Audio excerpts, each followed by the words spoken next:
Mi abuelo fallecido me mandó un mensaje el día que mi familia me olvidó. Desperté el día de mi cumpleaños con ese silencio extraño de los días normales. 30 años. Me quedé mirando el techo unos minutos, esperando escuchar el sonido del teléfono, algún mensaje, una llamada, algo. Pero no pasó nada. Ni mis papás, ni mi hermano, ni mi hermana. Nada. Por costumbre, abrí el celular pensando que quizás alguien lo había enviado durante la madrugada. Estaba vacío. A mediodía intenté convencerme de que quizá estaban planeando algo, una sorpresa, una cena, algo. Me aferré a esa idea durante horas, como si dependiera de ella para no sentirme olvidado. Cuando el reloj marcó las 6 de la tarde, la verdad ya estaba clara. Mi mamá publicó una foto en Facebook, Daniel, mi hermano mayor, sonriendo junto a su nuevo bote. Qué orgullosa de nuestro chico y de todo lo que ha logrado, escribió. Sentí como me ardía el pecho. Daniel, el favorito. Él vive en casa de mis papás, tiene 34 años y ese bote lo compró con dinero que mi papá le dio para una inversión de negocios que nunca existió. Yo soy el hijo del medio. El que pasa desapercibido. Mi hermana Sofía, la menor, tiene 27. Es la bebé de la familia, esa que recibe los abrazos, las lágrimas y la tarjeta de crédito para emergencias. Daniel es el niño de oro, el que puede cometer cualquier error y de alguna forma nunca es su culpa. Y yo simplemente estoy ahí. Lo he estado toda mi vida. Cuando me gradué con honores en la universidad, mi papá me pidió que ayudara a Daniel a mudarse. Cuando me ascendieron a ingeniero jefe, mi mamá me llamó para preguntarme si podía prestarle dinero a Sofía para un retiro de yoga. Cuando compré mi primera casa, no fueron a verla hasta medio año después. Pero cuando Daniel consiguió ese bote, manejaron 4 horas para tomarse fotos. Al día siguiente de mi cumpleaños, mi teléfono por fin sonó. La voz de mi mamá sonaba alegre, como si nada. Cariño, ¿vas a venir a la cena en memoria del abuelo Rafael este fin de semana? Por fin van a esparcir sus cenizas. El abuelo Rafael murió hace 8 meses. Era la única persona que realmente me veía.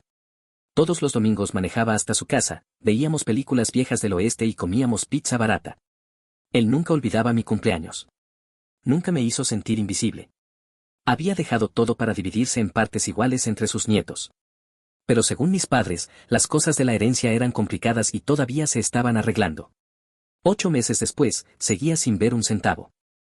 Llegué a la casa de mis papás el sábado, justo para la cena conmemorativa del abuelo Rafael. Toda la familia estaba reunida, mi mamá, mi papá, Daniel, Sofía, algunos tíos y primos. Sobre la repisa de la chimenea habían puesto una foto grande del abuelo, con esa sonrisa que parecía cansada pero sincera.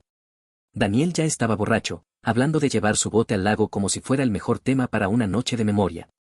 Sofía enseñaba a todos sus joyas nuevas, una pulsera de tenis que se notaba cara, quizá demasiado para alguien que decía no tener dinero. Me senté en mi silla de siempre, la que está en la esquina, la que todavía cojea por una pata floja. Mientras servían la cena, la conversación giraba en torno a viajes, negocios y cosas que no me incluían.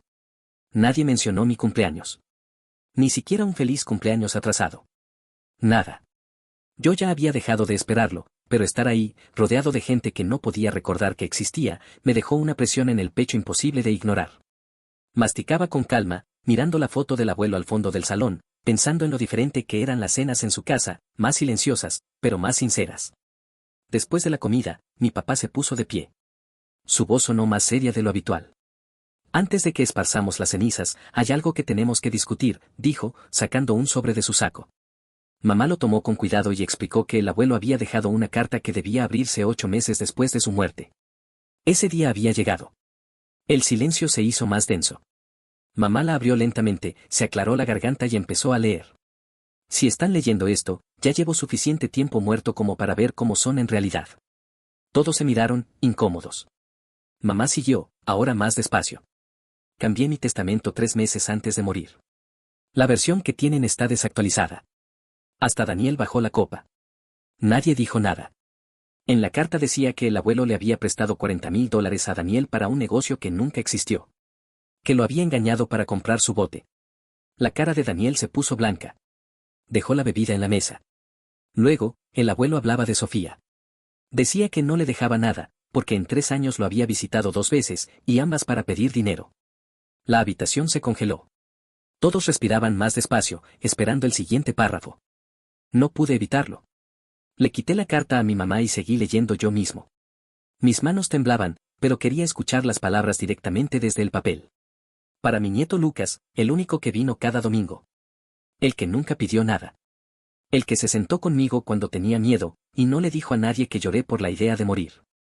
Te dejé todo a ti, la casa, los ahorros, las inversiones. Mi abogada, Claudia Méndez, tiene el testamento verdadero. Sentí un nudo en la garganta. No era por el dinero, era por lo que esas palabras significaban, que alguien, al menos una vez, me había visto de verdad. Daniel se levantó de golpe, su voz quebrada por la rabia. Eso no está bien. El abuelo me quería, él no haría eso. Si lo haría, le respondí sin mirarlo. Y lo hizo. Sofía gritó que lo había manipulado, que le había llenado la cabeza al abuelo con mentiras. ¿De qué hablas? Le dije. Yo veía películas con él mientras tú ni siquiera recordabas su cumpleaños. Mi papá intentó calmar el ambiente, pero su tono era más de control que de paz. Necesitamos hablar de esto, Lucas. Esto afecta a toda la familia. ¿Afecta a todos? Le pregunté. ¿Cómo afectó mi parte de la herencia estos últimos 8 meses? Él bajó la mirada. Mamá empezó a llorar. Somos tus padres, no puedes simplemente quedarte con todo, dijo. Me quedé en silencio unos segundos. Luego respiré hondo. No me estoy quedando con nada que no me haya dejado él. Yo sí estuve ahí. Porque a mí sí me importaba, dije despacio, articulando cada palabra. A ustedes, no. Doblé la carta con cuidado y la guardé en mi bolsillo. Cuando me levanté de la silla, los gritos empezaron detrás de mí. Daniel culpando a Sofía, Sofía culpando a mi mamá. Nadie me siguió. Estaban demasiado ocupados buscando a quién señalar. Salí por la puerta. El aire frío me golpeó la cara, y por primera vez en mucho tiempo respiré sin sentirme atrapado. A la mañana siguiente llamé a Claudia Méndez, la abogada del abuelo. Confirmó cada palabra de la carta. El valor total del patrimonio era de $1.200.000. Vendí la casa y compré un pequeño lugar, lejos, a 3 estados de distancia. Cambié mi número, mi correo, todo. Como si necesitara borrar mi sombra de la vieja vida. El silencio de mi nueva casa era distinto. No dolía. Había paz. Tenía tiempo para mí, para caminar sin sentir ese peso de no ser suficiente dentro de mi propia familia. Un mes después, recibí una carta de mi mamá. La letra temblaba, el papel estaba arrugado. Cometimos errores. Lo sentimos. Por favor, llámanos. Somos tu familia. Me quedé mirándola largo rato. Pensé en el abuelo, en las películas del oeste, en las tardes de pizza mala y conversación sincera. En el cumpleaños que nadie recordó. Y en cómo, al final, él fue el único que lo hizo sentir importante.